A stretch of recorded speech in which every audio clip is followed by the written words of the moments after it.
Големата борбеност на ракометарите на Пелистер и навивачкиот спектакл што вечерва во спортската младост во Битола го приреди Чкембарите не беа доволни за поболен резултат против шпанските ракометни звезди на Адемар Леон, кои победија со 25-22 во рамките на третото коло на ЕХФ купот.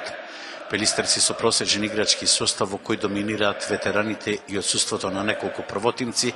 не можеа да им се спротистават на гостите, кои без поголеми напори со рутинска игра дојдат до посакуваната победа, која во ниту еден момент, ниту резултатски, ниту со игра, не беше доведена во прашање. Френетичното навивање и прекрасниот ракометен амбиент не ги збуни гостите, кои од почетокот поведоа со неколку голови разлика, а на домашните ракометари им беа потребни дури 9 минути за постигнување на првиот гол. Поради строгиот критериум на бугарските суди Башев и Костов, гостите заработија 6 исклучувања и 6 пенали, што не беше доволно да се направи резултатски пресврт. Во Пелистер блесна Златко Димитровски со 9 постигнати голови и голманот Тосковски со 14 одбрани, а Чкембарите заработија чиста десетка, покажувајќи дека Битола е ракометен храм, владен за европски спектакли.